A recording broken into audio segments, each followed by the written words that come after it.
Jadi kita ini kan ketika ingin mengambil satu keputusan moral harus punya prinsip-prinsip.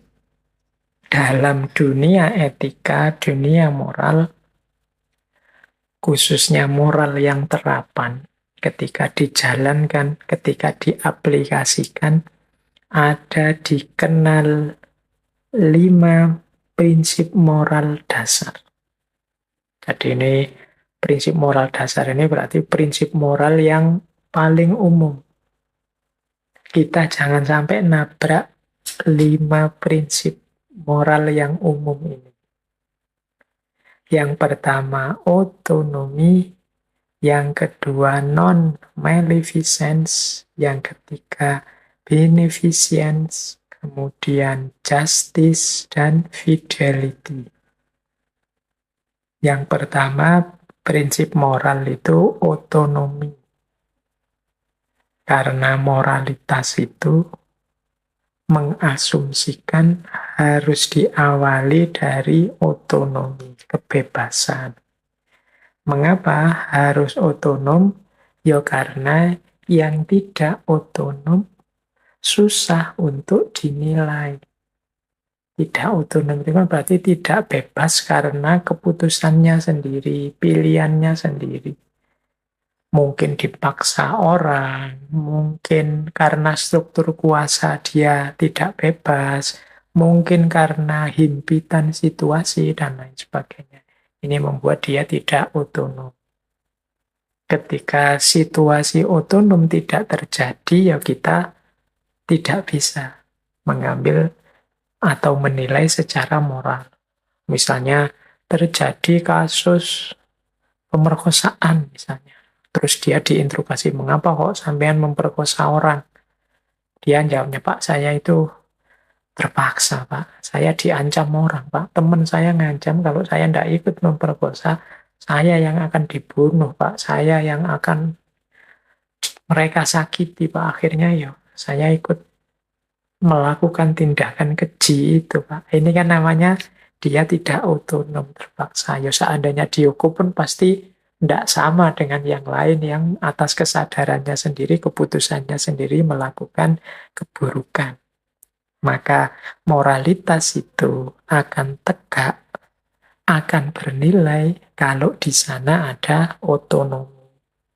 Kebaikan seperti apapun, kalau itu hasil dari paksaan dan keterpaksaan, ya nilai moralnya, nilai etiknya tidak tinggi. Jadi tidak bisa, kalau dalam bahasa agama tidak bisa sepenuhnya dia disebut sebagai akhlak yang karimah. Wong itu dipaksa, wong itu terpaksa. Tidak diputuskan sendiri, tidak dipilih sendiri. Yo, sama kayak adik-adik kita, anak-anak kita yang masih kecil itu kan kadang-kadang sok rewel, nakal, disuruh sholat ndak mau. Terus kita paksa sholat. Akhirnya dia sholat sambil terpaksa, sambil monyong-monyong, sambil sedikit ngamuk, sambil... Nah ini kan yang dia lakukan ini baik sebenarnya, kebaikan wong sholat. Tapi nilainya kan beda dengan kalau dia sholat dengan kesadarannya sendiri, keputusannya sendiri. Jadi prinsip pertama adalah otonomi. Jadi moralitas itu membutuhkan situasi yang otonom, prasyarat yang otonom, baru bisa dijalankan. Yang kedua, prinsip tidak menyakiti, tidak menyusahkan, tidak menyengsarakan orang, non-maleficence.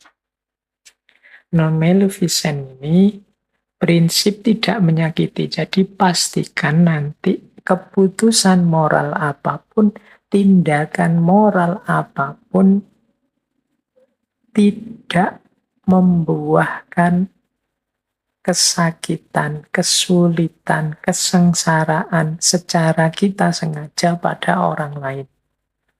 Jangan memutuskan sesuatu, saya ambil ini sajalah, biar saja dia sengsara, biar saja dia sakit, yang penting aku enak. Ini kalau kita memutuskan dengan cara berpikir begini, berarti kita termasuk orang yang kurang bermoral atau tidak bermoral. Karena prinsip dasarnya moral itu tidak menyakiti. Jadi kalau teman-teman bingung, tadi kan banyak dilema-dilema moral, mana yang harus saya pilih ini? Pilihlah yang paling tidak menyakiti orang lain. Non-maleficence. Jadi ini penting. Jadi kalau ada tindakan-tindakan kok itu menyakiti orang, menyusahkan orang, menyengsarakan orang secara sengaja, berarti itu sebenarnya tindakan yang nabrak prinsip moral. Berarti itu tindakan yang tidak bermoral. Nah, itu prinsip kedua. Ya, saya enggak mungkin menjelaskan detail ya. Yang menyakiti itu seperti apa sih, Pak? Yang menyengsarakan itu seperti apa? Ya, nanti teman-teman ngerti sendirilah. Kontekkan dengan situasi teman-teman masing-masing. Aplikasikan prinsip ini secara bijaksana. Ini prinsip yang kedua. Prinsip yang ketiga, beneficence. Beneficence ini prinsip kebaikan, kemurahan hati. Kalau tadi tidak menyakiti, kalau ini memberikan yang menyenangkan, menggembirakan, membahagiakan. Kalau kita sedang dilema, ingin memutuskan sesuatu, ini baik, Pak. Ini juga baik ya. Yo pilih saja yang lebih menggembirakan, lebih menyenangkan. Ini prinsip ketiga. Jadi prinsip kemurahan hati. Jadi kita memberikan yang baik, yang terbaik untuk orang lain. Prinsip yang keempat adalah prinsip keadilan. Prinsip keadilan ini berarti prinsip yang tidak boleh memihak, tidak boleh zalim, mengambil haknya orang, tidak boleh memperlakukan orang lain secara diskriminatif, tidak boleh berat sebelah, dan lain sebagainya. Dulu kita pernah 1 bulan khusus ngaji filsafat tentang keadilan. Keadilan itu nyawanya moralitas. Mengapa manusia perlu untuk menghidupkan moralitas, menghidupkan etika demi situasi hidup yang adil. Manusia itu oleh Allah diturunkan ke muka bumi, antara lain sebagai khalifahnya untuk mengelola bumi. Tujuan utamanya ya menghidupkan keadilan ini di muka bumi. Besok di akhir zaman katanya Imam Mahdi turun, Nabi Isa turun, dalam rangka apa? Menegakkan keadilan. Jadi puncak skenario hidup ini harus berakhir pada keadilan. Karena kita ini manusia yang oleh Allah diberi amanat sebagai khalifahnya untuk menegakkan keadilan. Jadi kalau ada dilema-dilema etik, mana keputusan yang saya ambil, mana keputusan yang harus saya pilih, antara lain pilihlah mana itu yang paling dekat dengan keadilan. Mana yang paling tidak diskriminatif, tidak berat sebelah, tidak menzalimi orang. Nah, ini prinsip yang keempat, justice.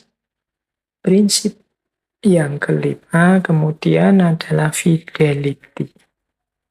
Fidelity ini bisa kita artikan kesetiaan, loyalitas, bisa dipercaya, menghargai komitmen bersama. Itu fidelity.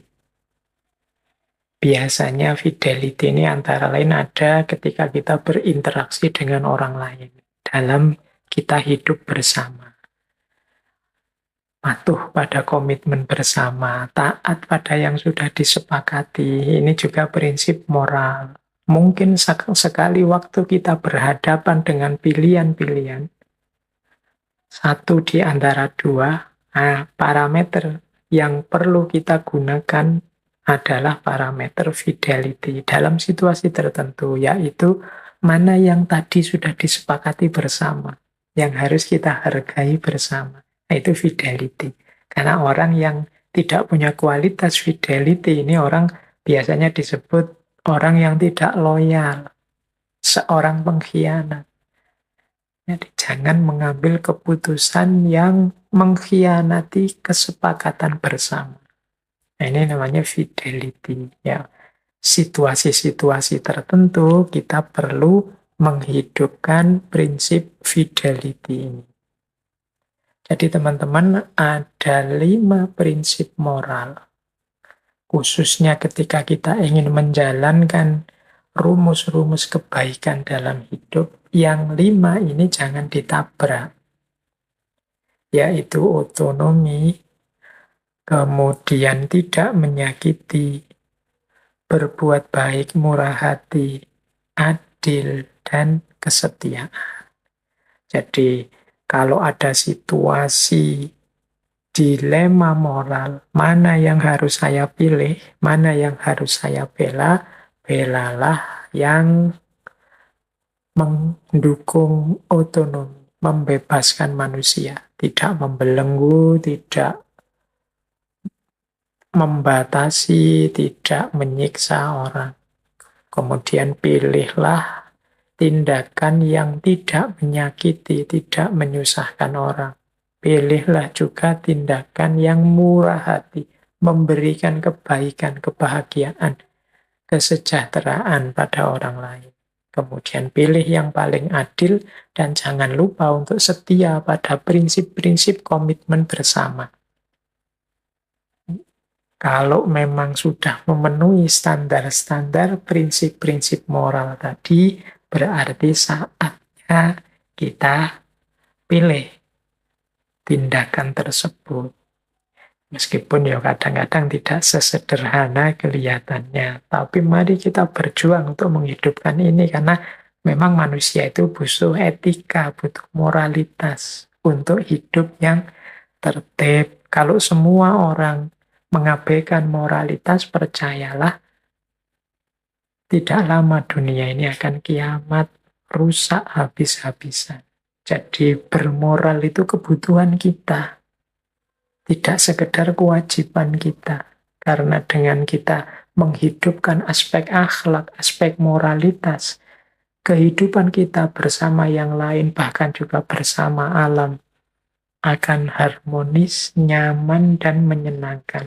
Tapi kalau kita serba konfrontatif, menyerang orang lain, membatasi kebebasan orang lain, ingin menyakiti, membuat sengsara, membuat kecewa orang-orang yang kita benci, kemudian tidak adil, tidak setia kita pada kesepakatan prinsip-prinsip hidup bersama, ya hidup pasti akan sangat tidak nyaman, menyusahkan.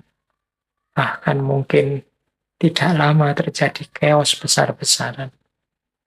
Ya karena ulah kita sendiri. Kalau bahasanya Al-Quran kan Zuharul Fasadu. Sungguh telah nyata kerusakan di muka bumi bima kasabat aidinnas. Karena perilakunya manusia. Buah karyanya manusia. Manusia yang seperti apa? Ya manusia yang tidak peduli, mengabaikan prinsip-prinsip moralitas. Kebebasan, tidak menyakiti, kemurahan hati, keadilan, dan kesetiaan. Baik, kita lanjutkan. Wah, semoga masih fit ya. Silahkan ambil nafas sebentar. Malam hari ini kita bertemu teori-teori lagi. Meskipun teori yang sifatnya praktikal, berhubungan dengan kehidupan kita sehari-hari. Baik, selanjutnya kita akan belajar tentang cara membuat keputusan moral. Ini kan tidak sederhana keputusan moral ini. Karena berhubungan dengan dunia konkret, dunia nyata kita. Saya lupa dulu, mungkin pernah saya bercerita tentang rumitnya keputusan moral ini. Kalau tidak salah di sesi pengantar etika, saya ceritakan tentang sulitnya mengambil keputusan moral seorang mahasiswa. Jadi ada ceritanya begini kan dulu saya ilustrasikan. Ada seorang mahasiswa yang satu ketika pamit pada ayah ibunya. Jadi dia ini pamit ingin menghadiri pesta ulang tahun temannya. Nah, sebelum dia berangkat ke pesta ulang tahun temannya, bapaknya berpesan, "Nak, silahkan kamu hadiri pestanya temanmu, tapi jangan lupa nanti paling malam kamu harus sampai rumah jam 11. Jangan lebih dari itu. Kalau lebih nanti ada hukumannya." Nah, si anak ini yo dengan mempertimbangkan selama ini biasanya dan situasinya ya dia siap. Siap Pak, saya janji. Pak, paling jam-jam 10. Nggak lebih dari setengah 11 saya sudah di rumah Bapak. Kalau maksimal jam 11 saya pasti bisa. Pamitlah dia pada ayahnya, pada ibunya. Berangkat menghadiri pesta ulang tahun temannya. Ternyata pestanya asik. Jam 10 ternyata juga sudah selesai. Anak muda ini senang. Tidak melanggar janji di hadapan ayahnya karena pasti nanti sampai rumah sebelum jam 11. Tapi ketika dia mau pulang, dia lihat ada seorang temannya perempuan. Rumahnya jauh. Yang dia kalau malam-malam itu jam 10 malam pulang sendirian mengkhawatirkan. Karena dia harus lewat daerah-daerah yang mungkin membahayakan. Nah, dilemalah mahasiswa ini, saya harus pulang sekarang untuk memenuhi janji pada ayah, ataukah mengantarkan anak ini, teman ini. Karena kalau tidak diantarkan bahaya dia. Mana yang harus kita pilih? Akhirnya yo, karena mikir bahaya, mungkin sebagian besar kita juga begitu. Diantarkanlah teman putri ini, meskipun resikonya sampai rumah lebih dari jam 11. Beneran, sampai rumah lebih jam 11, setengah 12 baru nyampe rumah. Marahlah ayahnya. Dijelaskanlah oleh anak ini situasinya. Sebenarnya bukan kok saya ingin melanggar, tapi bagaimana lagi? Situasinya menuntut saya untuk mengantarkan teman putri ini. Jadi mau bagaimana lagi? Kalau saya tidak nganter akan lebih bahaya. Nah, terus ayahnya bilang, "Oke, saya paham, bisa menerima alasanmu, tapi janji kita, kesepakatan kita, barang siapa telat di atas jam 11 harus dihukum. Berarti menjadi kewajiban saya juga untuk menghukummu, wong kamu melanggar kesepakatan kita." Nah, ibunya gantian membela anaknya. Loh, kok jadi begitu? Ya menurut saya dia memang salah. Tapi kesalahannya bisa dimaklumi. Toh dia tujuannya baik. Tujuannya adalah mengantarkan anak ini, temannya, biar temannya tidak bahaya. Jadi meskipun yang dia lakukan salah, tapi kan tujuannya baik. Maka dia harus diampuni. Oh, ini kan contoh kasus tentang dilema moral. Masing-masing benar dengan perspektifnya sendiri-sendiri. Anak tadi, mahasiswa tadi, yo benar. Wong dia terpaksa oleh situasi, oleh kondisi. Si ayah juga benar, karena dia berpedoman pada norma aturan yang sudah disepakati sebelumnya. ibu juga benar. Karena ibu ini melihat tujuannya. Tujuannya kan baik dan hasilnya ternyata juga baik. Temannya selamat, anaknya juga pulang dengan selamat. Loh, ini yang saya sebut keputusan moral. Ternyata ya berpikir moral itu, berpikir etik itu macam-macam. Kalau masing-masing bisa menerima secara terbuka argumen masing-masing, ya nanti ini bisa diselesaikan. Semuanya benar dan semuanya merasa benar, tapi semuanya punya pikiran yang terbuka, bisa disepakati mana tindakan yang akan diambil, maka aman. Tapi kalau semuanya kaku, merasa dirinya yang paling benar, tidak bisa dinego, pasti akan muncul konflik. Di tengah masyarakat sering muncul konflik-konflik karena pertimbangan-pertimbangan keputusan etik yang berbeda-beda seperti ini. Ada yang lihat aturan dan normanya, ada yang lihat situasinya, ada yang melihat tujuannya. Dan masing-masing kukuh dengan kebenaran pandangannya. Saya merasa benar kok, alasan saya ini. Yang situ saya juga merasa benar, alasanku ini. Yang sana juga begitu loh, pendapat saya ini lebih benar, alasanku ini. Sebenarnya semua benar dari perspektifnya masing-masing. Tergantung nanti kemudian mana yang akan dipilih. Berarti mensyaratkan kelenturan dan kesadaran keragaman saat muncul macam-macam pendapat atau pandangan. Nah, ini ilustrasi tadi mungkin penting bagi teman-teman untuk memperkaya wawasan saat menghadapi macam-macam perspektif. Hari ini kan era ketika semua orang bersuara mengungkapkan kebenarannya masing-masing. Bahkan banyak yang memaksakan kebenarannya pada orang lain karena menganggap, yo ini yang paling benar.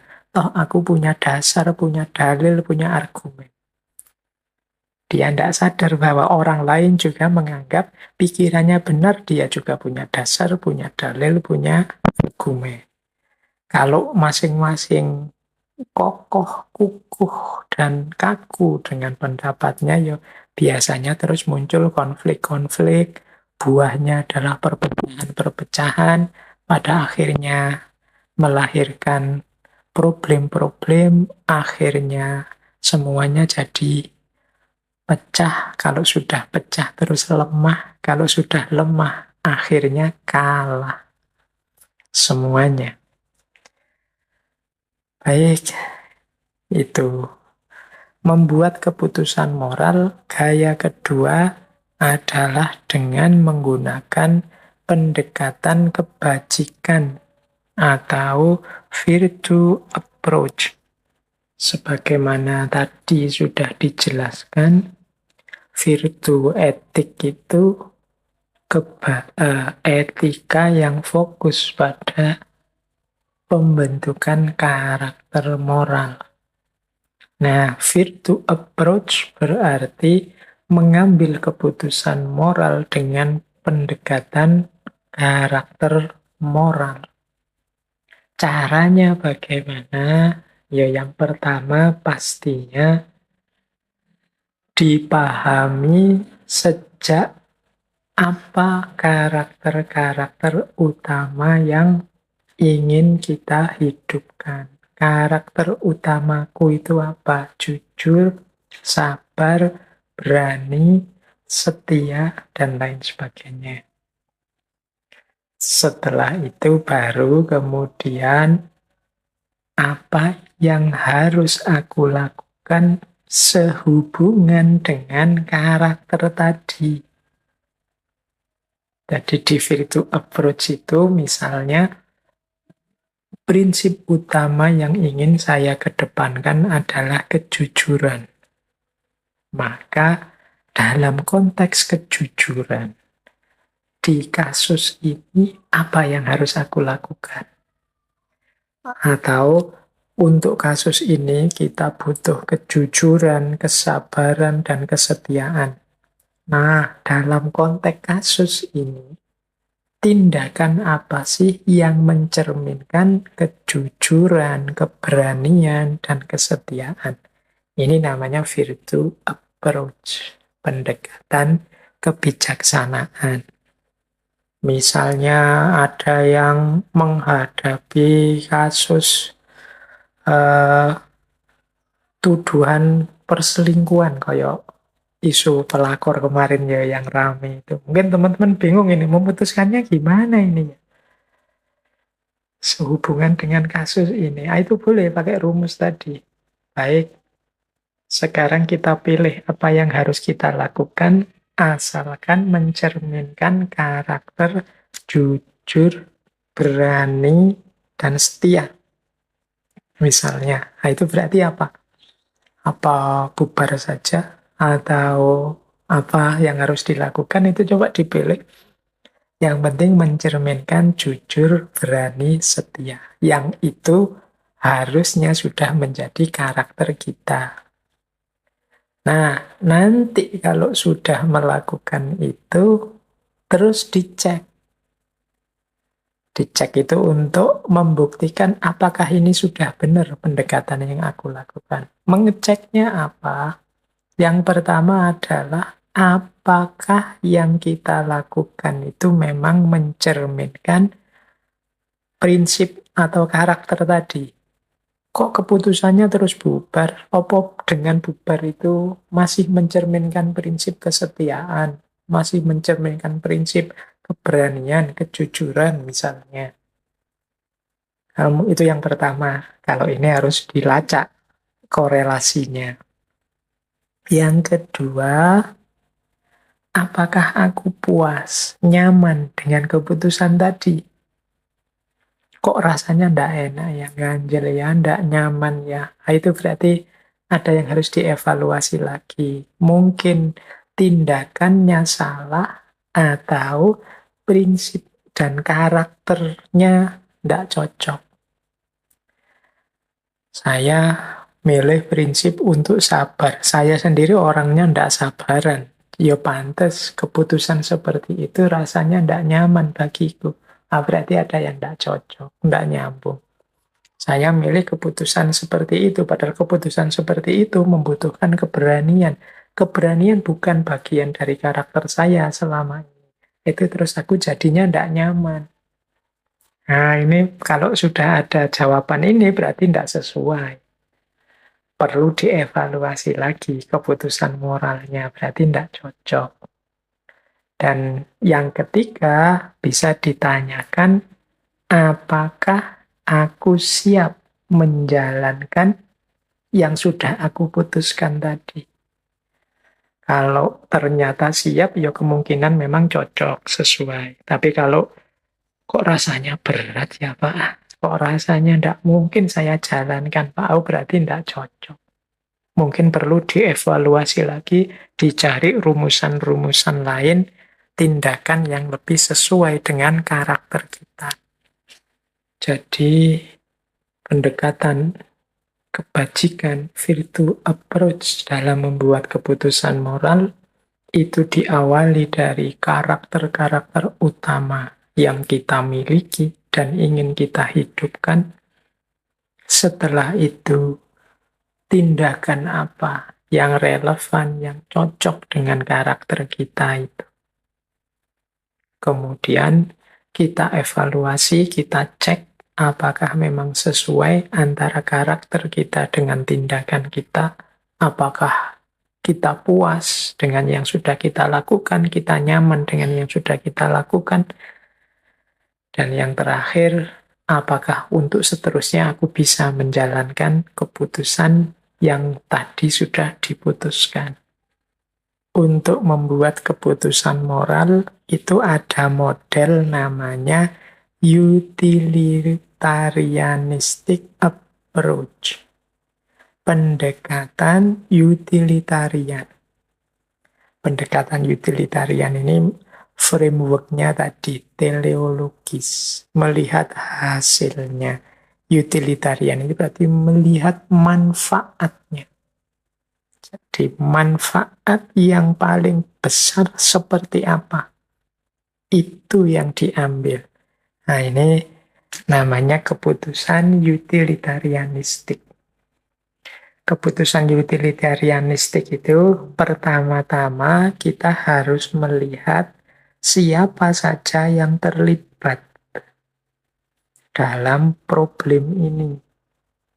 Keluargakah, temankah, perusahaankah, masyarakatkah, organisasikukah, dan lain sebagainya. Jadi problem ini berhubungan dengan siapa saja. Nah, kemudian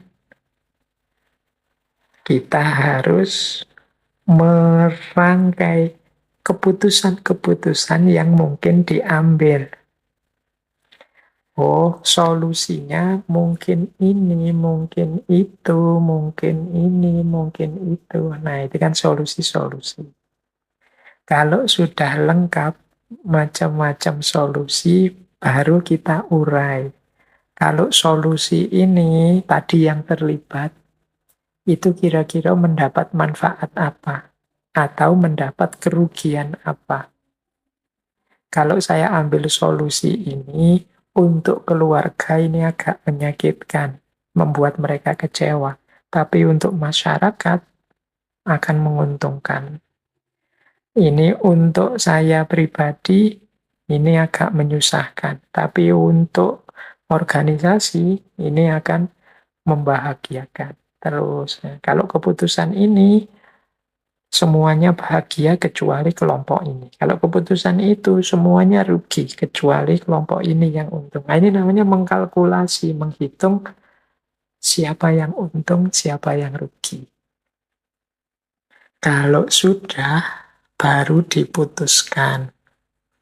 Keputusannya adalah pilihlah tindakan, pilihlah keputusan yang memberi keuntungan paling besar pada sebagian besar yang terlibat. Jadi yang untungnya paling besar dinikmati oleh sebagian besar. Itulah namanya pendekatan utilitarianistik. Jadi yang dilihat untung rugi.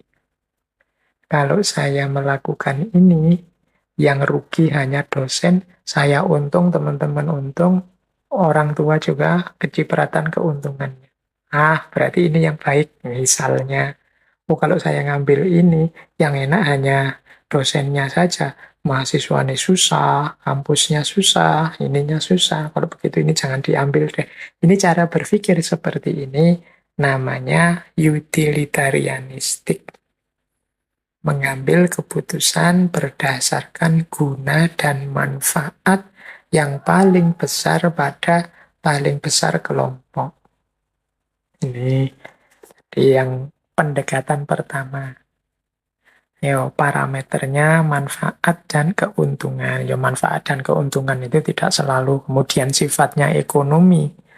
Teman-teman nanti yang bisa ngukur apakah itu manfaat batinnya, atau manfaat konkretnya, ataukah mungkin memang ekonominya, atau apanya. Tapi memang pertimbangan-pertimbangan kalkulasinya kalkulasi untung rugi. Ini mungkin bisa dicek ketika kita sesi membicarakan tentang utilitarianisme. Khususnya ketika kita membahas etika kebebasan. Di tokoh, kalau tidak salah, John Stuart Mill. Nah, kita lanjutkan. Pendekatan common good. Common good ini kebaikan bersama. Kalau tadi utilitarianistik itu kan dicari yang paling manfaat, yang paling besar. Ini di utilitarianistik mungkin saja terjadi orang ingin mencari enaknya sendiri, senangnya sendiri, kelompoknya sendiri. Tapi di common good ini, yang jadi pertimbangan moral adalah kebaikan semuanya. Jadi,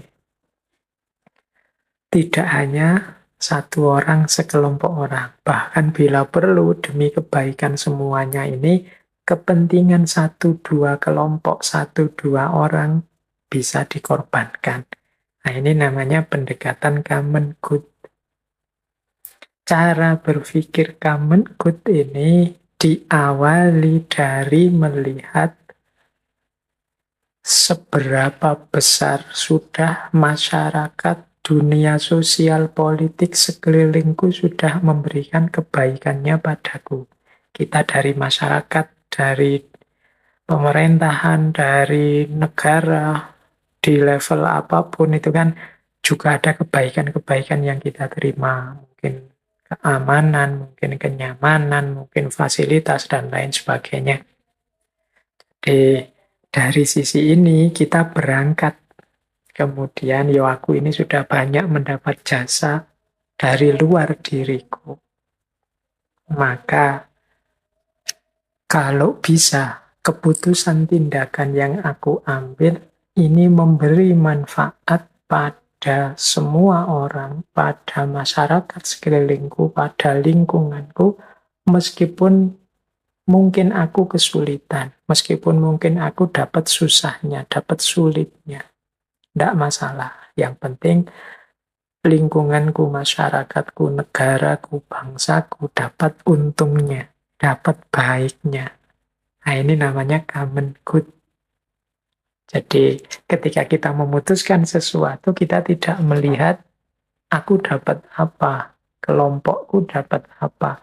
Tapi fokus kita secara umum, masyarakat semuanya, negara semuanya, orang-orang sekelilingku semuanya, kira-kira dapat manfaat apa? Dapatkah mereka berkembang jadi lebih baik, lebih beruntung, sebagaimana aku juga pasti kalau masyarakat berkembang lebih baik, aku juga pasti akan jadi lebih baik, meskipun ada kesulitan-kesulitan. Nah, ini namanya pendekatan common good. Jadi kita sudah dapat 3 pendekatan, ada utilitarianistik, nyari yang paling manfaat untuk sebagian besar orang. Ada pendekatan virtu, nyari yang paling selaras dengan karakter-karakter utama. Ada pendekatan common good, yang lebih fokus pada kemanfaatan bersama, kebaikan bersama, bukan kebaikan satu dua individu, satu dua kelompok. Ada pendekatan hak atau right approach. Jadi keputusan moral dengan pendekatan hak atau right ini, itu yang pertama-tama dilihat adalah apa hakku, apa hakmu, apa hak dia. Jadi siapa saja yang terlibat, kemudian kita pahami hak-haknya, kemudian kita ambil keputusan yang mendukung hak-hak itu atau yang tidak menabrak atau melanggar hak-hak itu. Jadi keputusan right approach ini adalah silahkan mengambil keputusan apapun asal tidak nabrak haknya orang lain. Asal tidak menghalangi orang memenuhi haknya atau mengambil haknya. Nah, ini namanya right approach, keputusan moral. Setiap orang punya hak hidup, hak berpendapat, hak beragama, hak pendidikan. Ini kan hak-hak. Kemudian kita ingin mengambil keputusan. Perhatikan hak tadi. Ambil keputusan yang tidak menghalangi haknya orang untuk berpendapat, beragama, untuk pendidikan, bahkan apalagi untuk hidup. Kalau keputusan kita kok nabrak hak-haknya orang lain, ya berarti termasuk keputusan yang tidak bermoral. Karena di antara prinsip moral itu adalah right hak. Jadi berarti apa? Ya nanti setelah kita ambil keputusan, mari kita evaluasi. Jangan-jangan keputusan kita itu mengambil haknya orang lain. Ngaji kita ini misalnya, itu bisa loh dianalisis pakai right approach. Kita ngaji mulai jam 8, selesainya jam 10. Nah, mari dievaluasi. Jangan-jangan dari jam 8 sampai jam 10 ini nabrak beberapa hak. Mungkin haknya orang untuk istirahat. Waktunya istirahat kok diganggu dengan ngaji. Oh, makanya ngaji ini tidak boleh wajib. Silahkan saja yang mau ikut, yang mungkin belum ngantuk, silahkan ikut ngaji. Yang sudah berat, yang sudah ada kesibukan, atau ada kebutuhan yang lebih urgent, lebih penting, mungkin belajar, mungkin bekerja, ya monggo dilanjutkan. Ya, alhamdulillah masih ada rekamannya, besok-besok bisa didengarkan. Nah, ini berarti dari sisi right approach itu bisa dimaklumi keputusan ini mungkin dianggap tidak melanggar moral kok. Karena masih ada peluang-peluang untuk tidak melanggar haknya orang lain. Tapi kalau diputuskan semua orang wajib ikut ngaji filsafat, misalnya jam 8 sampai jam 10 setiap Rabu malam Kamis, itu mungkin siswa yang sedang belajar terlanggar haknya. Orang-orang yang capek ingin istirahat terlanggar haknya, dan seterusnya. Nah, itu contoh bagaimana mengambil keputusan moral dari sudut pandang pendekatan hak atau right approach. Nah, pendekatan keadilan.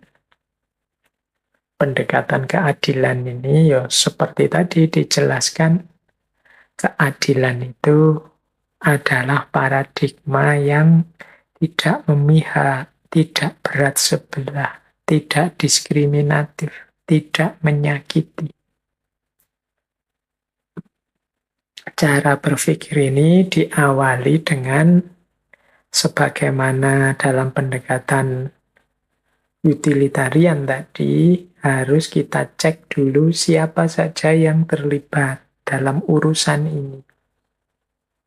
Temankah, keluargakah, anak buahkah, atasankah, masyarakatkah, atau siapa saja. Ini harus kita tahu siapa saja yang terlibat, biar tidak ada pihak yang terlupakan. Sehingga kita bisa bersikap adil. Ya kalau yang terlupakan berarti kan tidak masuk hitungan, itu kita sudah tidak adil. Jadi untuk bisa adil, pertama-tama kita harus tahu dan bisa menerima siapa saja yang terlibat. Baru setelah itu kita perlakukan setara. Jadi kita pahami semua pihak yang terlibat itu, kemudian kita dalami perannya, kita dalami relevansinya, kita cek status, posisi, kekuatannya, dan lain sebagainya, keterlibatannya, sedalam apa aktivitasnya, dan lain sebagainya. Biar kita nanti bisa memutuskan secara adil. Misalnya, untuk hal ini ada 5 orang yang terlibat. Yang satu jadi ketuanya, yang satu hanya jadi anak buahnya.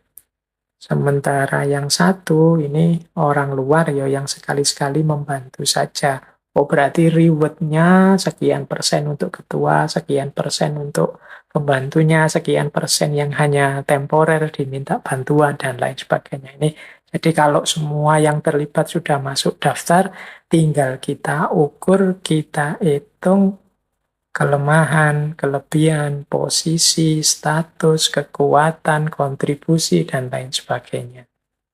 Baru setelah itu kita putuskan. Dan nanti setelah keputusan diambil, harus kita evaluasi lagi. Apakah yang kita lakukan itu sudah benar adil? Jangan-jangan masih ada pihak yang kececer, terlewatkan.